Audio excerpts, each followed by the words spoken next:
Hi, everyone. I'm Don Rooney. And I'm John Timpane. Welcome to the musical Innertube, the podcast born out of a mistake. We once meant to introduce a soothing musical interlude, but we said soothing musical Innertube, and the name stuck. On this podcast, we talk to interesting people about their interesting lives, jobs, hobbies, and passions. Difference makers who really make a difference. Our guest today on the musical Innertube is Michael Wood, professor emeritus of English and comparative literature at Princeton University. His wide-ranging curiosity has led him to teach and write all over the world and in many languages about many literatures. Among his books are Stendhal, 1971, America in the Movies, 1975, and books on the work of, for example, Gabriel Garcia Marquez, Nabokov, Yeats, and Franz Kafka. Michael has kindly agreed to be our guest for the next 2 episodes of the musical Innertube because he's been writing such interesting books. We want to catch up with him. Today, we'll discuss his 2015 work, Hitchcock, the Man Who Knew Too Much. And next week, we'll delve into his 2023 book, Marcel Proust. Welcome, Michael Wood. Thank you. Great to be here. So excited to be talking to you about Alfred Hitchcock. And to begin with, how did you personally first come to Hitchcock's work? Was it in a theater? And if so, which film was it? And how did you build up a familiarity with this most familiar of filmmakers? I'm not sure when the first one. It would have been when I was in school, probably, and it would have been in Lincoln, in the city of Lincoln, in the Midlands, in England, and it would have been in the cinema. I'm not sure what film it would have been then, though. And then at a certain point, I caught up with all of them sooner or later. And by the time I'd done this book, I saw all the movies I hadn't seen before. Wow. So you've seen all of I know I haven't seen them all. Is it your memory that Hitchcock was popular in Lincoln? Oh, yeah. Mm-hmm. Hugely popular. Yeah. And then, of course, a lot of people, by that stage, a lot of people knew him through his, this would have been the 40s, and people knew him through his TV show. So if you said Alfred Hitchcock, what people saw in their minds was a guy introducing a TV show. Right. So sort of Twilight Zone. Yeah, stepping into that silhouette that he always had on his TV show. Yeah, absolutely, yeah. And so that was a kind of, that was his fame, I think. And then there were the movies, and then people had very different ideas about the movies. You know, where you joined in with the. And at some point, I just saw them. Well, I would see them whenever they came out. By that time, you know, I caught up and I saw them when they were new. All the later ones I saw when they were new. It seemed that he kept making, especially in the 50s, 60s, and 70s, he was making movies that were controversial. That they were people didn't know quite what to make of them, and they would. Yeah. They knew that they had an experience. Yes. And so, it was great. They lasted well after the viewing experience, which many movies, really are sort of quiescent after that experience, but not a Hitchcock film. Yeah, I think he really wanted to bother people. I mean, there was a point at which his goal was to entertain and to be interesting. You know, there's a lot. One of the great sources for this are his interviews with François Truffaut. You know that book is a fantastic interview. Go through movie by movie. He says all kinds of wonderful, smart things there, but it's all pretty serious about what he's trying to do. But I think in the later works, I think he was just trying to bother people, just upset them in some way. Don't you think? And he certainly bothered. Yeah. Don't you think The Birds is just sort of a provocation of the audience in some ways, because nothing is explained. It's simply this highly absurd thing that keeps happening for an hour and a half.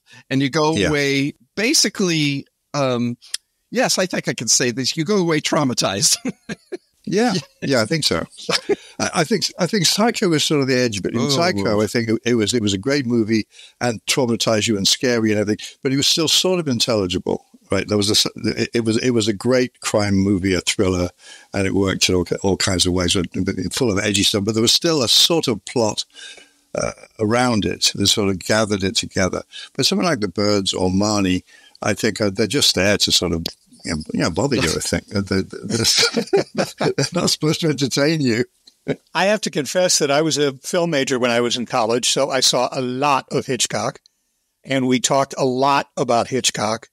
and we went through all of his cinematic tricks, from the offing of Janet Leigh in Psycho to the continuous loop or the continuous scene in Rope, where it looks like it's all shot in one continuous scene, and we were desperately running it over and over again, trying to find the places where he cuts. Right, exactly. Okay, he went behind this wall there. But genuinely speaking, there was a genius to whatever he did, in the sense that he knew film. He knew what he could do, and what it could do, rather, and he knew what he could do with it to make the audience go down the path that he wanted them to go down. Yeah, that's a really good point, Don. I think, because I think it's true about a lot of works of art. I mean, well, you can have a preferences, but I think it goes back to what John was saying about what the film leaves with you, what happens afterwards when you're finished and so on. But one of the things I think, and it's true about great writers too, is they're interested in the medium, and they're doing something with the medium, and you know the medium. There's something. It's not necessarily meta or self-conscious or arty. It's actually just use of the medium itself. For example, if you listen to a Beckett radio play, it's quite different from a Beckett stage play, because the stage is not a radio, and the same is true as that wonderful movie. He wrote a movie script that was shot twice back then, where the camera, generally in the Beckett movie, if the character is in front of the camera, he can't see you. And if the camera ever falls behind, he kind of right at the end, it falls back, and the you becomes a you. So the guy looks at you, and you realize that he is you and you're him. Exactly. But not until the end, right? But that's all medium. Right. That's consciousness of what goes into the medium. And I was thinking, I don't know why I was thinking about it today, but I was thinking of Sabotage, the 1936 movie that was called Sabotage, at least in England. And now it is in the United States. It was given a different title when it first came out. One of my favorites, and it's one of my favorites because he makes it's based on a Conrad book. It's based on Secret Agent, I believe. And Secret Agent, But he switches it so that the shop that's run by one of the protagonists is a cinema. It's a cinema, yeah. And the cinema runs films that are sort of a running commentary on the action outside the cinema in the movie. Yeah. So, and I don't think anybody had ever done that before. At least I'm not aware of it. Probably they did, but they're in really a piece of pop culture. You get something extraordinarily sophisticated and delicate, and you hear the movie playing. You could hear the room noise of the room. You could hear the audience shifting in their seats and the echoing of the sound of the film, but you also get parts of Disney shorts, right? But they all touch on what's going on, and it's delectable, and it's also, it adds to the terribleness of the film, the horror that's part of it, and the suspense, and that's also what you're talking about, isn't it? That this is a self-conscious mastery of the elements of cinema. There's a recent book by a philosopher called Robert Pippin, called The Philosophical Hitchcock. And I think it's a very good book. But I think in a way, even when he wasn't supposed to be philosophical, he was. There's a kind of philosophical question about what do we see when we see. I think, as you were saying, John, about the cinema in Sabotage, I was thinking about the glass of milk in Suspicion, where Joan Fontaine is afraid that it's got poison in it. You can't see poison. How could you see poison? Doesn't matter. It's just a glass of milk, whatever it looks like.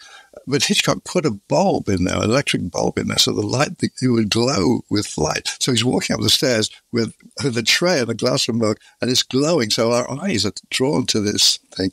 But it's nothing to do with poison, it's to do with our own desire to learn through seeing what can't be learned through seeing. Right. And for a movie maker to do that, it's really crazy. It takes you also into Joan Fontaine's head, because she's gone over the deep end and thinking that he's going to kill her at any minute. And here comes that glass of milk, and you're focused on it and she's focused on it. So, again, it's part of his whole thing where he takes you down the path that he wants you to go down, and he makes you see what he wants you to see, which I guess every filmmaker does, but Hitchcock was just brilliant at it. No, I think that notion of a kind of it's everywhere in Hitchcock, but I think and other movie makers do this. But the idea that we're so, it's like a silent movie maker's idea of cinema, right? It's to do with seeing and not to do with hearing. Usually, it's not to do with hearing; it's to do with what you can actually see. And most of our lives are good. Think of how driving a car, whatever. A lot of things we do are totally dependent on how well we can see. What we can see. Can we see the traffic light change? Can we see the person crossing the road? Can we see? With seeing is a kind of functional dependency. We need to depend. And then movies, of course, are made up of what we can see. On the other hand, for Hitchcock, the game he plays is, I'm going to show you something, but as you won't tell you what's true, because actually what you see is not the same as what's true. Mm-hmm, mm-hmm. Yes, very seldom. And Hitchcock almost never, like in North by Northwest, where Cary Grant comes to the guy, and the guy's just been knifed, and he picks up the guy to see if he can help him, and holds the knife to take it out. At that point, he's caught on camera. You've got a guy in his hands, he's got a knife in the hands of the guy. How could that not be evidence that he's killing him, right? Yeah. What else do you need? And I'll tell you, the scene where Cary Grant drives home drunk in North by Northwest, I drove like that a lot when I was in college. But that is one where you cannot figure out how he made it home at the end, because it's just so scary all the way down. Yeah. And I think it's perfect. And also, I think, just to go back to suspicion for a minute, the thing I read about, I'd mentioned this in the book, but having cleared up the milk question, having realized that we're in her mind, and he's not, he's a rake, he's unreliable, he tells lies, he does all kinds of scandalous things, but he's not a murderer. And so we all got this until right at the end of the movie, and then when we think he's pushing her out of the car, but he's not. He's saving from jumping out of the car, pulls back, everything's starting to go. We all relax, we sit back. That's good. Now we're going to have the car. There's a shot from the back, right? And we see the guy, and his arm goes round her shoulder in this way. And at that moment, I stopped and, oh my God, maybe we were right after all. Right. It's just a trick. And then it ends. That's it. That's over. Fiend. I'm thinking that there are so many things like that in Hitchcock. The beginning of Psycho, that whole thing is a misdirect in some ways. Yes. Because it begins with a robbery, and it's very delicious and naughty. We're sort of in the car with this lovely woman who is a thief and looks like she's going to get away with it. Yeah. And we care about that in a movie automatically. We think, oh, well, that's what the movie's about. And while she does get away with the robbery, she don't get away with anything else. Right. That if you'd never seen Psycho before, everything up to, I don't want to spoil this for people who haven't seen it, but everything up to the shower scene is sort of a misdirect. She pulls up to a seedy motel or whatever it is, and then, oh, well, here comes, now it becomes almost a whole other movie. Yeah. Yeah. It's a very interesting move that. Yeah, you're absolutely right, I think. I think it's also, I think, probably what Don was saying too, but he relies on us, on the audience, being very busy as interpreters and keen to know what's going on. Keen, in a way, a little too keen. So we guess. We think we know what's happening, and we don't. So exactly. There's a kind of lure there in a lot of those cases. And I think also, I do think this goes with the kind of, this is not exactly philosophical, it's more political in a way, with a kind of, I think Hitchcock's relation to authority, people who know things usually, he likes the idea that people who know things are wrong. Yes. He thinks there's a kind of, political theory of some kind there that, we're too inclined to trust people. When people look as if they know things, we're inclined to trust them. Yeah. Wow. Or they're supposed to know things, like cops or lawyers. We're supposed to trust them, and we're wrong. That's a big mistake. And that's true in all of his casting. In some of the most memorable films in North by Northwest, in what was the one? Saboteur with Robert Cummings. And a number of different, it varied between Cary Grant and Jimmy Stewart. They're kind of everymen that are put into a situation that's unique, and movies would have us believe that these action heroes can get their way out of it. But in Hitchcock, they're befuddled through the whole thing. Yeah, yeah, absolutely. And a lot of times they get through it just in sheer luck, or making this choice instead of that choice, and it winds up being okay. And you're right. Then the authority figures that they have to deal with, like Leo G. Carroll in North by Northwest or others, you're never sure if they're on your side or if they're not. Yeah.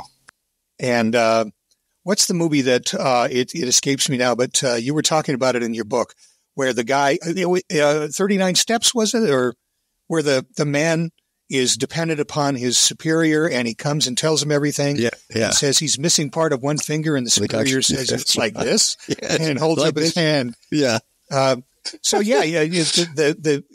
people are in a sea of common, and they don't know anything. And the people who know stuff, you're not sure if they're on their side, right? Or not. Absolutely. I think, and I think, and a lot of the movies have that scene where there's something that looks like really irrefutable evidence that this is the case. So they can carry on thing into it. That this has to be. So the looks tell you what this is like. It happens again and again. Yes. Yeah, and I think that sense of it looks as if the visual evidence cannot lie. But the point is, it can, and it does all the time. Well, one of your favorite, particularly when Hitchcock's making it. Yes, exactly. Yes, and this is a Hitchcock film, isn't it? And one of your favorites, Vertigo. That's certainly the case where we are. Well, at least Jimmy Stewart is directed in one direction, and that's shown to be wrong. And and it's wonderful. We'll get to this in a minute, but the part of the symbolism of Vertigo, part of that metaphor, is how we feel when we realize that everything we thought was wrong. Everything that is wrong, right, Don? That. Yes. Yeah. Everything is wrong. Yes. Yeah, exactly.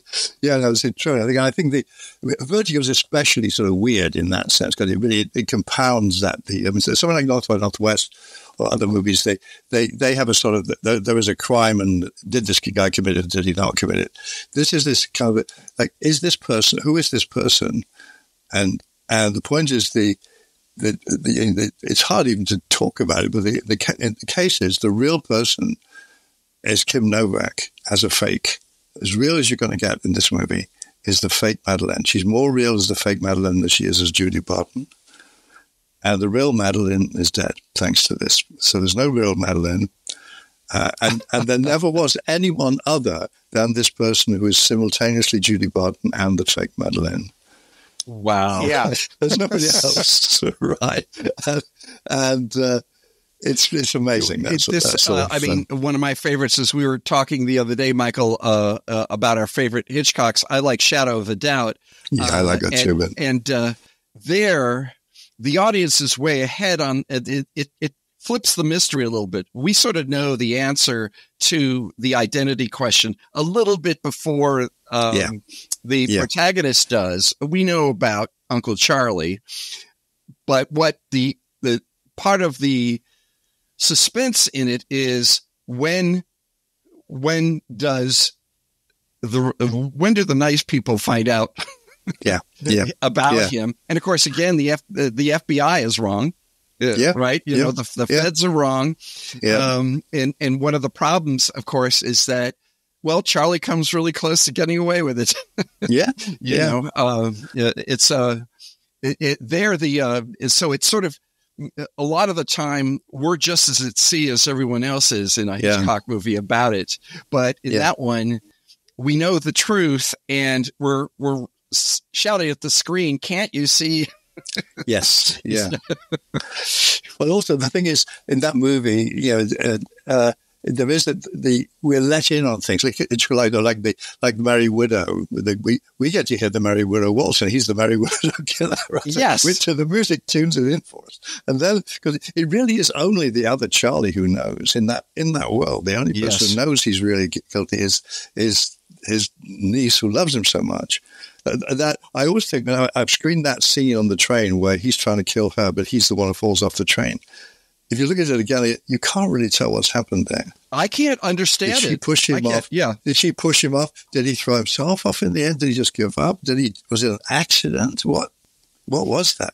It's very strange. Yeah, it's one of these simple twists of fate that is you cannot analyze it because you don't have enough. You really just don't have enough information. You don't know which of it. No, you don't. Wouldn't it be great if Charlie pushed him? What if? It would be great. Wouldn't that be great? She's a murderer. Yeah, you see, it's possible, right? That might well be it, and sort of. This leads to something that we've been talking about this all along, but I still I'm driven to ask about it. Much of Hitchcock criticism deals with this notion that here is pop art that's also art. Yeah. I guess much of what we're talking about are the reasons why that there is more self-consciousness about form and media in the making of the movies. There's, as Don has been saying, he leads us into different mindsets, different subjectivities, in ways that are fiendish. Yeah. And I think that is. We don't really see that except in writing.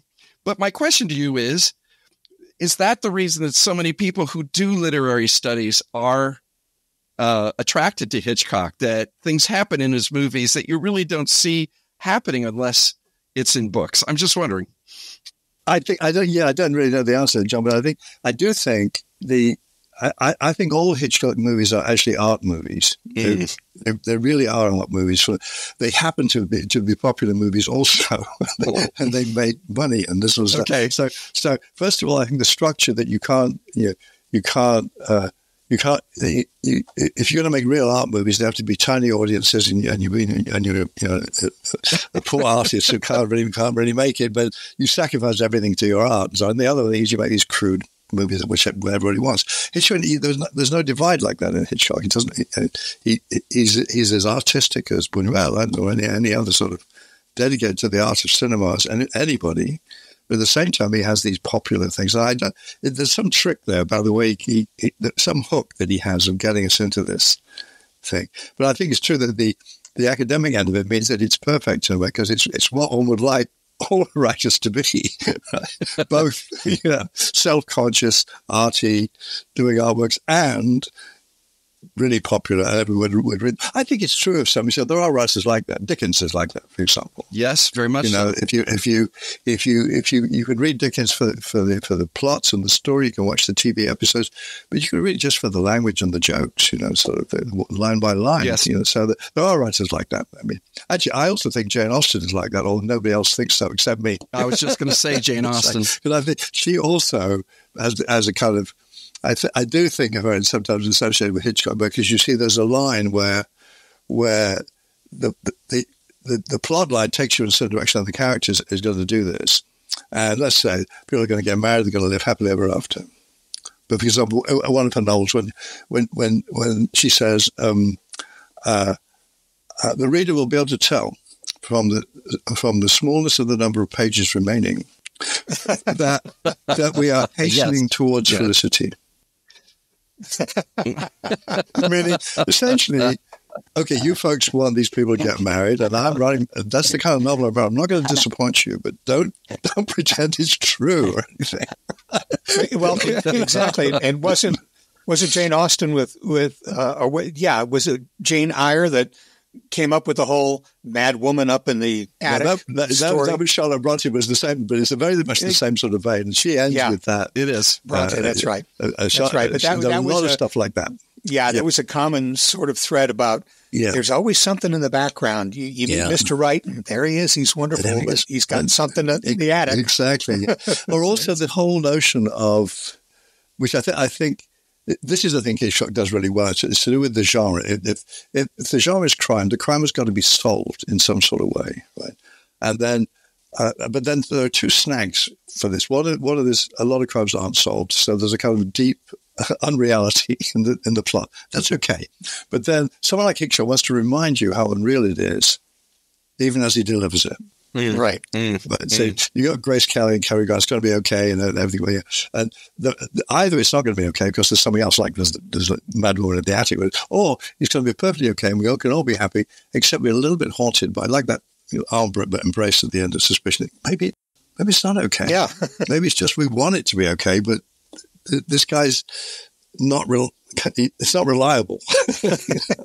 Well, I just wanted to mention also that Jane Austen does something that is really hard to do, and that is her books, the main thing is to show how someone's wrong. Yeah, how awesome. First impressions are wrong. All the ways that we have of deciding whether a person is worthy or not turn out to be really wrong. Everyone's wrong about Emma, and she, after a while, proves them wrong. Everyone's wrong about Darcy. I mean, part of that is his fault, you know? Yes. At any rate, she's doing much the same thing that he's doing in the setup is testing our assumptions and just pulling the rug out at some place. Yeah. And also I think it's true that there is a kind of, in Hitchcock and in Joe, there's a kind of tough basis. Like life is actually hard, dangerous, difficult, hard. But then the cinema is a place for entertainment. So I'm not going to tell you how hard it is. I'm going to entertain you for a couple of hours, and we're going to have fun. It's going to be great. But that action takes place over a kind of subtext or sort of undercurrent that says, let's not forget, life is hard. Yeah. There's a scene also in Emma, which I like a lot, where what's she called? The woman who's going to marry who's been courted by Mr. whatever his name is, and she in the end she agrees to marry him. Emma turns him down, and Harriet, our friend, agrees to marry him, and then he says, "Well, how soon can we name the day?" And she says, pretty much as soon as possible, because I'm perfectly happy to marry you. I can't bear the idea of your courting me. Just don't romanticize it. Let's get to the wedding. I need you. I need the money, right? Right. Marry me, give me the money. But forget about all this courtship crap and these fancy language. I can't bear to hear it. I just hate suspense. Yeah. It's a terrific line. To the quick. We'll return to our podcast in just a moment. But first, here's a soothing musical interlude. Michael Wood is Professor Emeritus of English and Comparative Literature at Princeton University. Born in the city of Lincoln, England, Michael received his bachelor's, master's, and PhD in modern and medieval languages from Cambridge University. He has written widely and in many languages about everyone from Franz Kafka to William Butler Yeats and Vladimir Nabokov to, Alfred Hitchcock. Michael has long had an interest in film, reflected in his 1975 book, America in the Movies, a survey of American films of the 40s and 50s, and in his 2012 book, Film, A Very Short Introduction. Among his many honors are a Guggenheim Fellowship, a National Endowment for the Humanities Fellowship, and a fellowship at the British Academy. For more about Michael Wood, check out his Princeton University webpage at english.princeton.edu/people/Michael-Wood. And now, we return you to the musical Innertube, already in progress. In reading your book, I looked at Hitchcock's early years, and he was a good boy, according to his father and everyone else. Yep. He went to work for a telegraph company, and eventually he started to write for the in-house newspaper there. But what was it in his upbringing or in his development that steered him toward making films of note? Good question. I think some of it had to do with being a Catholic in a Protestant country. Something had to do with the small business. His dad was a grocer, and they were not poor, but they weren't rich either.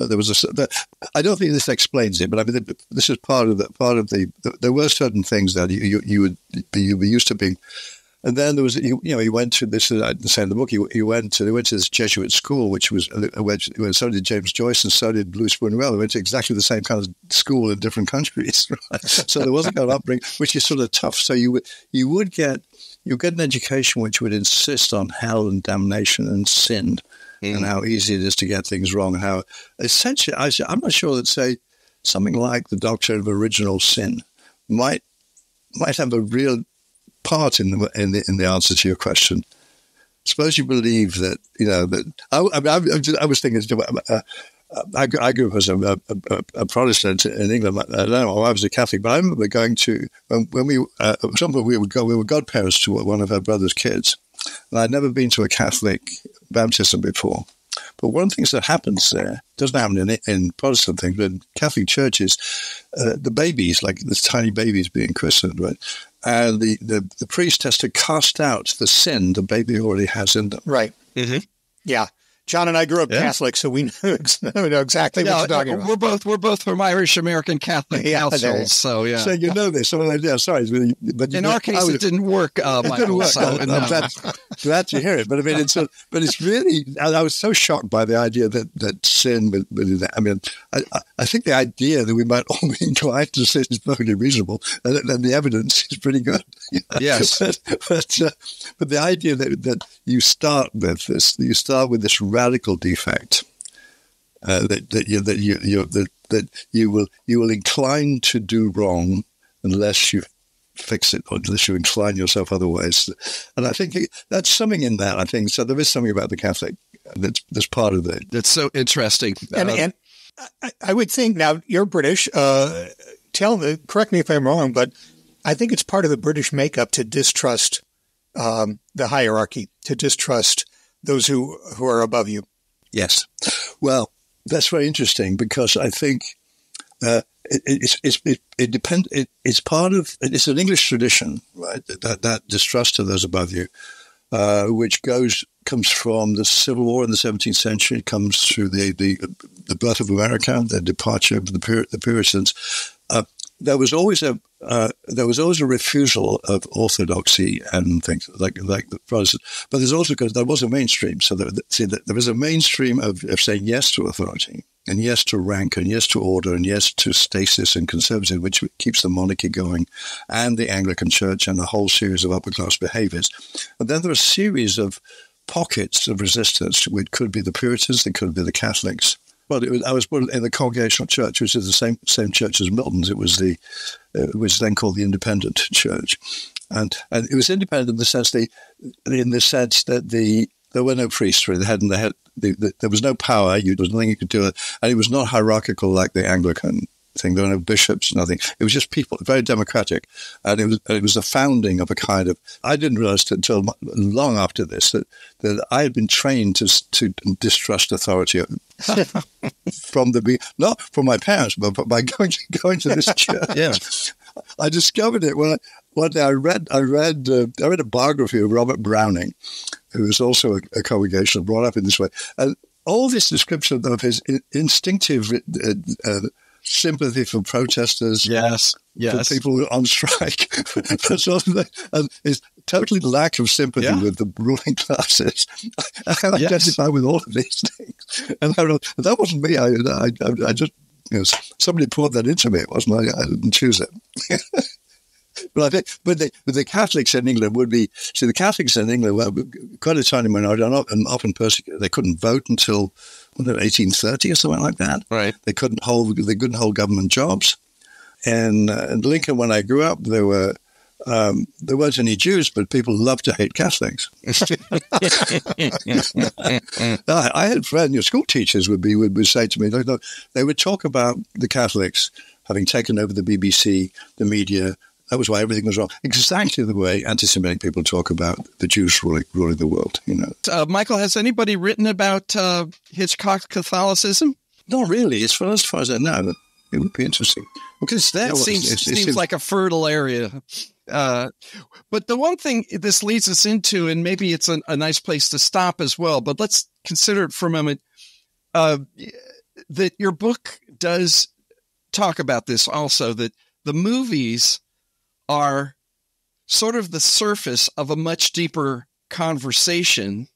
There's sort of a language that he uses to have a conversation that is unspoken, but nevertheless very profound.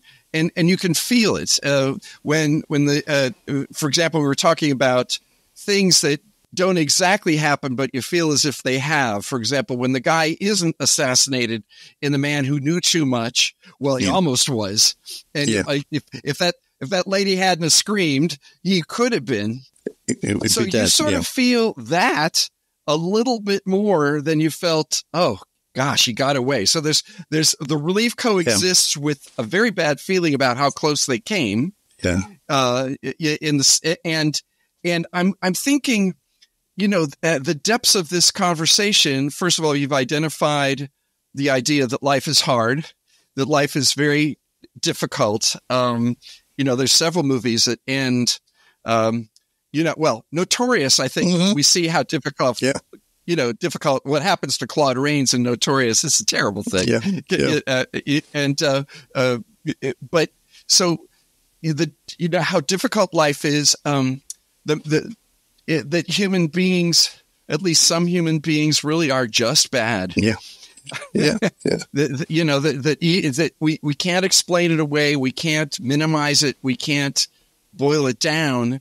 That's just the way it is. And gosh, viewer, you might be one. Yeah. Could always be. Yeah. Yeah. But are there other things that you hear in the conversation that aren't expressed but are certainly shown? I think that, I think it relates to what you're saying, John, but I think there's a question about, and I think this is also a bit to do with the Catholicism, is that there are a lot of things that are accidents. It's just that we're less in control of it than we think we are.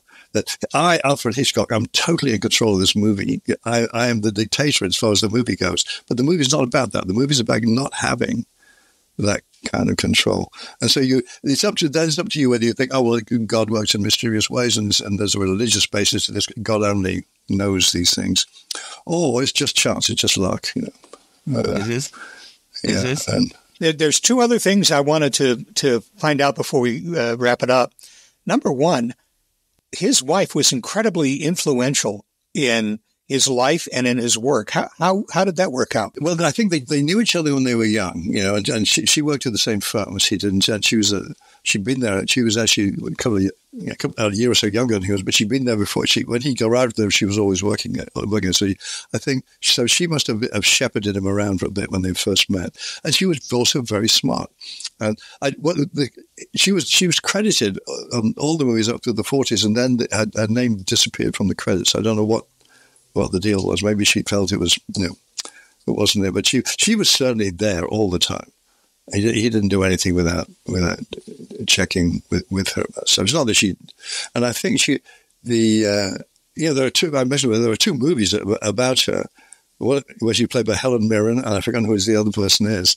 But she's not like. The point about that is the real Alma was much quieter, more discreet. So the trigger. But this will be an answer to your question, John. Let's imagine you can make a great movie about the person Alma might have been, but the real Alma cannot appear in a movie. Wow. Oh, okay. Because she's too discreet and quiet. There's no movie there, right?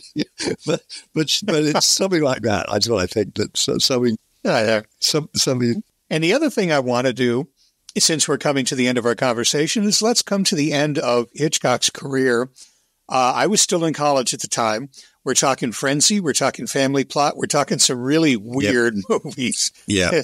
And there were people that definitely thought Hitchcock lost it at the end or lost control and was making stuff that he thought was great no matter what would happen in the box office. Is that the feeling that you got? I did. Generally, I did. I thought I liked Frenzy better than I liked The Torn Curtain, say, or something like that. And I liked Family Plot a lot. Actually, I thought the Family Plot was going to return to form. By the way, what did you think, Tom? I was too busy watching Bruce Dern chew up whatever scenery was there. Yes, that's what he did. I mean, It was just it was an amazing thing after having people like Paul Newman and Cary Grant and Jimmy Stewart to have Bruce Dern as your main guy was a little disconcerting. That was disconcerting. But on the other hand, it did play like a comedy almost from the beginning. Yeah. And then you remember that it's the sort of thing which he didn't often do fancy photography things, because he's got a very high angle shot of the graveyard. Yes. And you see the past of the graveyard, and the person they're walking their separate paths. They're never going to meet, or they are going to meet. This is what I mean by the chance accident thing. That's like a diagram of, high angle shot of a graveyard with people following past. Are they going to meet? They're not going to meet. Will they ever? Can they not see each other from the same frame? That's what I like a lot. I also thought Frenzy was the first time I understood something in Hitchcock, which is when he's very respectful of the life of imaginary people. That people. When I first saw Frenzy, I'd seen too many films where people die. Just casually, they just go with stairs and somebody kills them and they die, and nobody cares because they're not in the plot anymore. It's gone, right? And I remember that there's a scene in which, I think it's in Frenzy, where the person is killed, woman is killed, but the camera says goodbye to her. The door closes, it tracks back down the corridor, all the way out of the building and out into the street. It's like saying, I can't stop this woman dying, but we can grieve for her and we can say goodbye in a decorous way. I could give you a little kind of a smattering of how she lived or where she lived. And, I think that the building, what is in that, and I think it's something about. I think he had that feeling of that. If you ask your audience to invest in the life of a character, to give your imaginative time to this person, you can't just throw them away. It's like actually killing a real person.